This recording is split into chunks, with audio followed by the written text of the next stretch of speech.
We all know that there's a lot in the 2K series that we want fixed, updated, just tweaked, made better. But I'll talk about some of these small fixes, what I consider small fixes and updates I want to see and hope to see in 2K25. Some things, totally possible. Other things, it probably won't happen. But let's go through the list that I got so far. First up, crowd noises. I am a sucker for audio, or good audio, or, comparable audio that's going to be decent and that mimics what I see in WWE TV. I want that in the video game a little bit more. Now, they did tweak and change from 2K24 in previous years what we had where it was the woo and the go get 'ems. They did tweak and modify that, so we didn't get as much of that in 2K24. For next year's game, I want them to take it up a notch in terms of giving us bigger pops for very popular superstars like Roman Reigns, like the pop level. Give us like a pop meter, but basically make the boos and the cheers a little bit louder or softer depending on the superstars. Maybe depending on their ranking and overall ranking. If they're like a mid-70 superstar, but you got the likes of LA Knight, yeah, or Roman Reigns or Jey Uso, who are immensely popular. And you want to be able to get and feel that the crowd is really into it and not make it so generic. Even during the matches, having crowd audio, have them pop, react more, bigger, better reactions when it's going to be a near fall or when it is going to be hitting a finisher. You want it to feel like you're watching WWE TV. Now, the next one I really hope they do this. It's a small thing, but it has to do with title belts. It's like two things with title belts. Title belts and arenas up to date for what WWE TV is giving us. Now, we got some time before the next game comes out. We have several months. Let's put together the updated Intercontinental title with a little bit of the blue hints in there. Let's give us the new women's US and Intercontinental titles and give us bonus titles in there. Give us that CM Punk title, like legitimately. The community did a great job mimicking it, and same with the Roman Reigns Tribal Chief title. Give us those belts as bonuses, free bonuses, add-ons in the game. But make sure that all title belts are up to date and you work on the glitching, a little bit less of the glitching going through the clothing. And when it comes to arenas, I do mean Raw, SmackDown, NXT, totally up to date for 2024/2025. It's a hard thing to do when it comes to the arenas. I get it to a degree because we have community creations and we have stuff in the creation suite that we can use to recreate certain things, but the LED boards going around the ring apron, make sure the assets are just there. If they can't pull it off to put them in proper, then put the assets into the game. If they put the assets in the game, then it should just be a no-brainer to be able to do it. But I'm saying that if it's last minute, just give us the stage designs where they're doing like the double Tron thing now for Raw. Give us the brand new NXT 3.0, I guess, black and silver, because the main critique for so many people is that they get the new game and then it already feels out of date when it comes to titles and arenas and rosters and all of that. Now, sticking with title belts, it's a small thing, but I really hope that it does make a comeback. And what I mean is if you're gonna have a WWE championship match on a show on Raw, or you're gonna have it at a PLE, why isn't the belt ringside?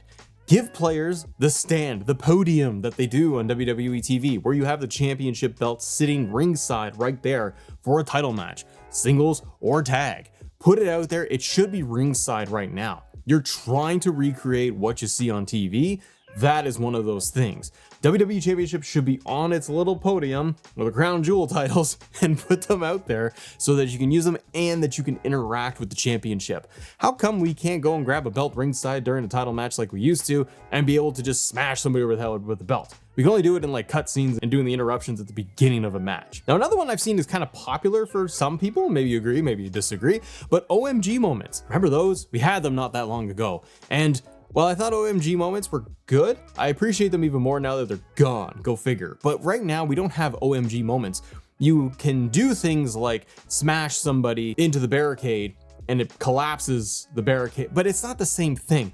You want the drive-by. You want to be able to go and smash your opponent through the barricade as this giant moment, or doing a big epic spot off of the ladder, or Hell in a Cell. Turn them into OMG moments, modernize it, give us fresh ones. Don't go back to the same things over and over again, but one simple one that I hope they do bring back is going to be when you knock somebody through the barricade ringside. It is such a popular thing in WWE for the last several years. They always do it ringside. You're always going to be knocking somebody through the barricade for the big spear, the big moment. Just do that. Do that and do the one where they miss the barricade and you go through it because they reversed it. Yeah, the ring announcers calling it and making it a big deal. It'd be a lot of fun. But we had the 3-man booth for way too long, ladies and gentlemen. And 2K, if you're listening, Corey Graves and Michael Cole, 2-man booth. Byron Saxton does not do commentary. He does backstage. for a long time. Make it a two-man booth. I understand you can't get Pat McAfee in there doing lines. I know that Raw and SmackDown have their own teams, and you're not gonna you gotta make it generic. You gotta make it standardized for the video game so that it's gonna work across everything. I get it, but come on, let's do the two-man booth. Corey Graves, Michael Cole, they do all of the PLEs, make that standard. Byron Saxton needs to go, and the old commentary lines. And more dynamic and other things, like more dynamic cutscenes, like a pull-apart brawl. Triple H loves his pull-aparts, doesn't he? Every time there's a big moment and you got two guys in the ring, he loves to send out security and Adam Pearce and Nick Aldis, and everybody comes out there and they try to pull superstars apart. Let's do that. And you have other superstars getting involved too. But let's do that. Let's do that. We have a little bit of that in universe mode.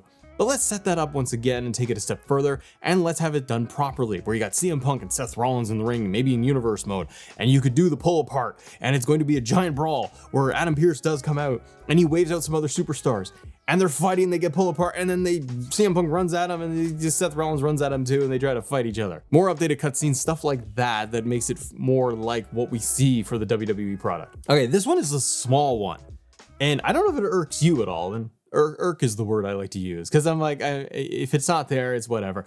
Submissions. We have submissions, but we don't have the crawl animation. I think, and you guys know better than I do, but isn't it like only the sharpshooter animation? Like if you do a Bret Hart sharpshooter on Stone Cold, that's when they'll crawl to the ring and try to break the ropes. We've had this in the past. It's a small detail, but when I do a submission, like an ankle lock, the guy should be trying to crawl to the ropes and not just invisibly rope break. We want to see that. We want to see the few little step animations. It's like the tired finishers that we eventually got back, where you would hit a pedigree or a power bomb and they would crawl and then do the cover. Love that. Apply that to submissions. The guy's really tired, he's trying to get a little bit of stamina and boost, and he crawls and he grabs the rope, and then change the camera angles. If it's a big epic moment like that, change it so that we're getting close up to the guy breaking the hold, and maybe you focus in on the guy doing the submission and he looks all tired and angry and all of that stuff. But give us the animations, more of that. It's just more realistic. I mentioned camera cuts there with submissions. Camera cuts for entrances. We have created an entrance, and you know what I like about that? Being able to customize it and being able to do different angles. Let's take a little bit of what AEW Fight Forever, that game, remember that? What they did, and they allowed you to very quickly, very easily toggle between different camera angles. Was it a big revolutionary idea? No, not by any means, but it did make it a little bit more fun and unique and dynamic when you're doing the entrance. Why not being able to press down on the joystick to enable me to go and toggle Cody Rhodes' entrance for multiple cameras? You have them all set up there in the game anyways. Let me get a side shot of Cody. Let me get the zoom in 4K of Roman Reigns when he's coming down the aisle, so everything's all blurry and you get that bokeh effect. LA Knight is getting in the ring and you got different angles you can swap to. I like that because a lot of us, we just skip entrances after we've seen them one. Makes it dynamic, more engaging, and lets me have a little bit more fun when it comes to the actual entrances. Now there's a lot here on this list, so one other thing I got in here is going to be interference. I don't like how interference works or doesn't work in the WWE 2K games. I want more engagement, more variety, more control over it. Interference in matches is a staple of pro wrestling, and in WWE, it happens all the time. How come I can't have full control over that? I would love for 2K to institute something where I'm doing a one-on-one match and I could press up on the D-pad, for example, a little window pops up in the corner and it says, who out of your allies that you have preset, who within your team do you want to have come and interfere in the match on your behalf? Your Judgment Day, your Finn Balor, and you want to be able to select either Dom or JD McDonough or Carlito and have them come down to the ring. Maybe they can grab a chair and they come in and they try to wonk the actual match. Something like that for interference would go a long way for me because it allows me to control how I feel about these matches, and then you can apply the same thing to universe mode, which I assume is going to be in next year. Same goes for post-match, just like we've done where you have stuff where it's a breakout. We can do breakouts currently, but take it a step further and press one of the buttons so that I can actually have interference post-match. Why not? Just in regular exhibition play. If I'm Finn Balor, I want JD to come down to the ring and just get involved and do a breakout that way, and it's a 2-on-1. Okay, next up is going to be rewards. I don't have a good segue for this, but I want to see rewards apply to the base game. You know, they got MyFaction in there, and that's a big focus for them. That ain't going away. But putting that aside for one second, We have other modes. You have the showcase where you get unlockables and rewards there doing the showcase mode, but universe mode specifically could really use some rewards. If universe mode isn't going anywhere, and if it's gonna get just like a partial update, like just more duct tape thrown to it and it's not getting overhauled, could they possibly introduce more rewards? MyGM does this a little bit, where you're gonna get trophies, in-game trophies, in-mode trophies I should say, for completing certain tasks. Let's take something like that and apply it to universe mode. Give me rewards for running a show for a full calendar year, for having a long championship reign, for, I don't know, adding all custom titles and custom arenas to my show, whatever the case is, and give players some kind of benefit. Virtual currency, MyFaction card packs, and apply it that way for completing these rewards. You can institute more rewards and patch them in as the year goes by, and it allows people to be more engaged, I think, if you gave them something to chase within the mode. The free sandbox mode is fantastic. That's what we like, but it needs more. And don't get me wrong, guys. We know we need like 15 other things for universe mode. That's a whole deep dive. But for small things, that could totally work, and it would keep me coming back and wanting to try something out. And speaking of universe mode, amongst many things that people want, but one is going to be show intros. Don't know why they were gone, and I hear it every single week in the comments on the channel that they want show intros back. It is an extremely small detail of just having the show intro, the city, the pyro going off, and maybe even the commentary reacting saying, "Welcome to Monday Night Raw." Come on. Okay, next up, attire slots. I don't know how this would work necessarily, but I think of the WCW pack, and you had Great Muta, and he had 2 attires. That's great. We got 2 attires for Muta included in the game, different face paints, but he was an attire slot. He wasn't a separate character in the roster list.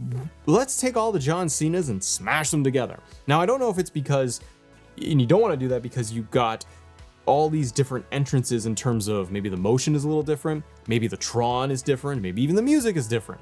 But if the model entrance, if those things are all gonna be the same, let's smush that down so our roster isn't looking like we got 15 CM Punks, but the same entrance and same everything. Let's not have every single Rey Mysterio just listed Ray, John Cena all the way down if they're going to be basically the same. Let's see if we can get this so it's going to be John Cena, and then what version of John Cena do you want to play as below that list? It's a small thing, but it's more just organizing. Now, what else do we got here on the old Matt list? I need glasses, don't I? Weapon customization. So with 2K24, they gave us more weapons with like almost every single DLC pack, and I really like that. Being able to have the barbed wire bat, light tubes, and the door made an appearance. There's a lot of cool weapons that they added in. Not the football, don't ever do that again. But I would love them to go further when it comes to weapon customization. Remember 2K20? You had decals. Let's do some decals. Let players customize the color and maybe the skin of the weapons in the game. Want a black bat, blue bat, Cody Rhodes' face on a chair, whatever it is, let me do that for the customization for the in-game weapons. Let me put the Dudley Boyz logo on a table. Bring in retro style ladders from the 90s, the Shawn Michaels Razor Ramon ladder, blue steel chairs, and allow players to customize those things in a match and save it as a customization loadout, if you will, before your match. So you can go and have those preset weapons the way you like. Now, the only one I have written down here for MyFaction, because it ain't going anywhere, unfortunately, for players they don't like it. One thing they do need to do, amongst many things, but I'm just cherry picking a small thing here, renders. With the MyFaction characters, you buy them, you get them, whatever. They don't have the proper render image. They just have the in-game generic one that they use for the in-game model. So when you look at your roster, everyone's got proper rendered images, except for your MyFaction model. Do we need 2K to apply those to give us the rendered image, the proper one that goes with that character? If it's Man Bun Roman Reigns, or it's going to be Tank Top Rock, Final Boss version, Big Papa Pump, rendered images need to be there. If not, you got to allow players to apply that image themselves in the game. One or the other. They should also be unlocked, but I know they won't do that. MyGM. Okay, I'm a fan of MyGM and the way it's progressing, and I'm hoping for big things for MyGM for 2K25. And hopefully we do get all of them, because it's starting to become a little bit more fun than universe mode in some cases. One thing I would love for them to do, and it's kind of a small thing, but it really should be there, full calendar year. I want to have a full calendar, much like universe mode, but for MyGM to be able to see all of the events coming up, even for the next quarter. because I find it very hard when I'm just playing and you're just going week, and then I realize, oh wait, it's a PLE right now. I need more notifications. I need a calendar to be able to look at it and look ahead every single week of what I'm gonna do for my show. On top of that, with that whole calendar year, you need Royal Rumble and you need all of the special matches. Basically, you need the full calendar year of matches and match cards to be there in the game. Royal Rumble, Money in the Bank, Survivor Series, and have the matches be there. 30-man Royal Rumble, have your winner go to WrestleMania, even if you simulate it, it needs to be there for 2K25. Another one that a lot of people, if we're gonna talk about creations, you might be like, hey dummy, why did you mention Creation Suite? What's wrong with you? And I'd say there's too much. So let's pick the basic one. Cost slots. People want more slots available. You got 100, 150. Just increase it. That's all. Just that's the one basic. Everyone else there, you got 50 things you want for community creations that you want fixed and updated. This is just a small one. Another one I got on my little list here is going to be with Money in the Bank. I don't feel it works very well anymore. Needs an overhaul or just needs an update or needs something. But much like when I said when you have an interference option where you're gonna be able to like press on the D-pad and interference comes, let's do that with Money in the Bank. Press up on the D-pad or something to initiate Money in the Bank cash in if it applies for that match and it's a title match. Not even pressing pause to go to the menu and select cash in. That was there in 2K23, 24. Cash in options are not there even in the menu. I would love it if they brought it back. I don't want to have it in the pause menu because that breaks up the flow of the actual match. Try to press a button so that it just prompts and it just initiates a cash in. Much more fluid, much more natural. If I can't get that and it has to be in the pause menu, then put it in the pause menu. Pre-match cash in, mid-match cash in, post-match cash in. Make it work. It never seems to work anymore. Because again, small details, but they go a long way. And there's way more that needs to be updated and hopefully taken into account for 2K25. What's on your list? Let me know. And guys, subscribe to the channel if you guys want to talk more 2K25 and a wish list and all that good stuff, and have a great day. See ya.